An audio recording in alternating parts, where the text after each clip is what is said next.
In this session, we're going to talk a bit about Israel, the church, and the nations. Some of this I have written down because I could get emotional and we would end up in the weeds. I have been to Israel since last Sunday. We made a very quick trip. There were some meetings that we needed to take, and there's a little opening in the calendar, and we stepped through it. On Thursday, we were standing on the edge of Gaza and spent the day looking at memorials to more than 1,000 Israelis who were brutally murdered October the 7th of last year. I tell you, some people have denied it and say it didn't happen, that it's a fabrication of the media, and I can tell you they lie. A few weeks ago, we were in Washington, D.C. at the Israeli embassy, and we saw some raw footage of that day. But it was a totally different experience to stand on the ground in those communities. A dear friend of mine, a man I've known for 20 years, lived in one of those neighborhoods. And he said, I locked my family in the house. The only weapon I had was a knife, and I stood in front of my front door. And she said, I saw the terrorists. They were 4 doors down. And they turned and went the other direction.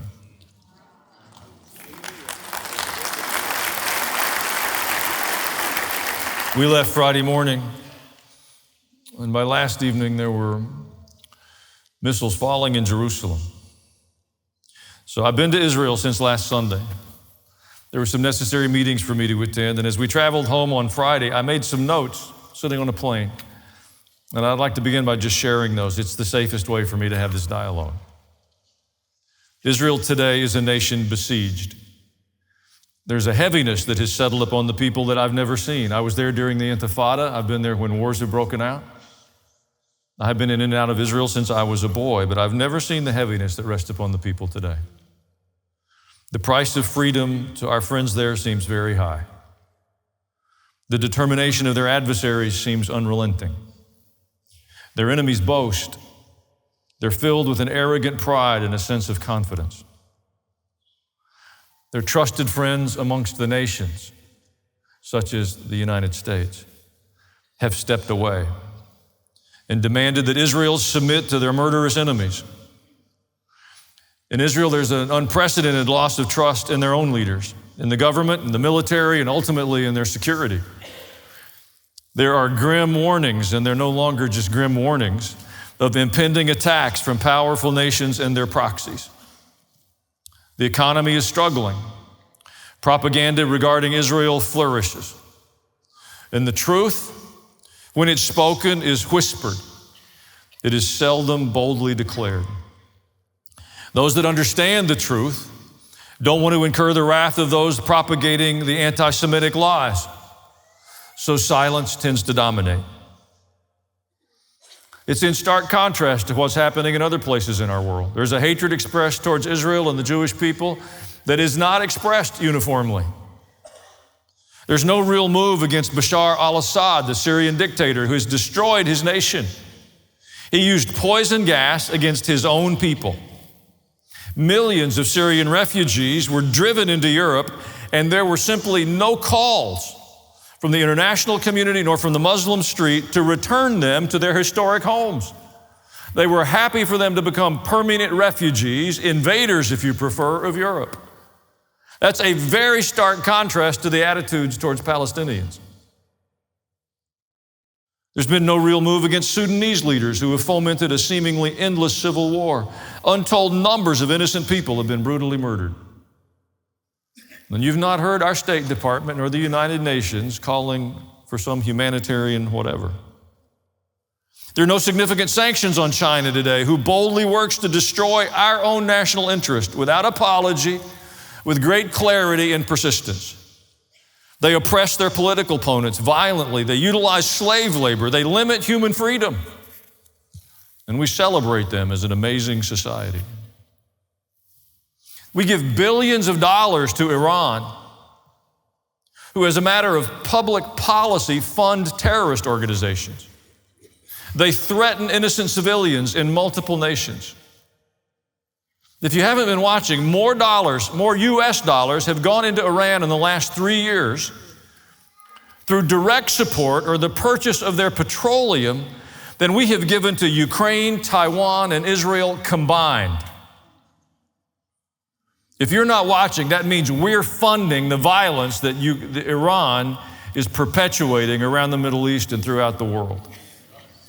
They say repeatedly and consistently they intend to destroy Israel, the little Satan, and the United States, the great Satan. And we fund them. There's no real cry or even interest in a humanitarian ceasefire in Ukraine and their war with Russia, even though 500,000 people have died in a war, to be clear, which we largely provoked. There's no real move on our own continent against Mexican drug cartels who are trafficking women and children on our own border, funneling fentanyl into our country, resulting in the deaths of tens of thousands of Americans. But we are told consistently from the halls of Congress and from media sources, elevated platforms of academia, and even from pulpits, that Israel is an unacceptable aggressor and the perpetrator of genocidal intent, and we must demand that they stop and care for an enemy who is sworn to destroy them. That is the most common mantra. An enemy who in an unprovoked attack murdered more than 1,200 men, women, and children. An enemy who without apology raped, tortured, and mutilated. An enemy who took more than 120 hostages and has not released them. Nor have they allowed the Red Cross to provide wellness checks. And I'm sad to report that most Israelis that I talk to imagine the majority of the hostages are not even alive. For clarity's sake, to continue on this path for us as a nation, for us as a church, without severe judgment requires you to believe that there is no God. What are we doing?